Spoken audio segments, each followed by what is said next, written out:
લક્ષ્ય ન્યૂઝ, એક નજર, એક લક્ષ્ય. ધારીના નસીબ પેટ્રોલ પંપ ઉપર 4 શખ્સોએ ડીઝલ પુરાવા જેવી બાબતે કરી મારામારી. ધારીના નસીબ પેટ્રોલ પંપ ઉપર ડીઝલ પુરાવા જેવી બાબતે 4 શખ્સોએ કરી મારામારી. નસીબ પેટ્રોલ પંપ ઉપર ગત રાત્રિના 4 શખ્સો દ્વારા નસીબ પેટ્રોલ પંપ ઉપર પહોંચીને ડીઝલ પુરાવા જેવી બાબતે મારામારી કરી હતી. નસીબ પેટ્રોલ પંપના સંચાલક ઉપર લાકડી વડે હુમલો કરાતા પંપના સંચાલકને સામાન્ય ઈજાઓ પહોંચી હતી. હાલ પેટ્રોલ ડીઝલની તંગીની અફવાઓને લઈને લોકોમાં પણ અણસમજનો માહોલ જોવા મળી રહ્યો છે. આ પંપના સંચાલક દ્વારા ભવિષ્યમાં આવી ઘટના ન બને તે માટે વહીવટીતંત્ર પાસે કરી માગણી. ઘટનાની જાણ થતાં જ ધારી પોલીસ વિભાગ દ્વારા મારામારીના આરોપીઓને ઝડપી લેવા માટે ચક્રો ગતિમાન કરવામાં આવ્યા છે.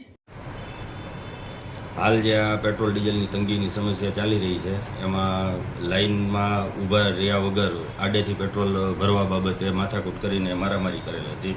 તો આ બાબતે તંત્રનું ધ્યાન દોરવા માગું છું અને તંત્રને અપીલ કરું છું કે આવા બનાવો વારાફરતી ના બને. ખરેખર આ બનવાનું કારણ શું હતું? જે વ્યક્તિ એ હુમલો કરવામાં આવ્યો એ વ્યક્તિને વચ્ચેથી પેટ્રોલ ભરવાની લાઇનમાં રહ્યા વગર વચ્ચેથી પેટ્રોલ ભરવું. જે આપણી માગણી છે કે ભવિષ્યમાં આવા બનાવ ન બને એ માટે વહીવટીતંત્ર કોઈ યોગ્ય આયોજન હાથ ધરે. હા.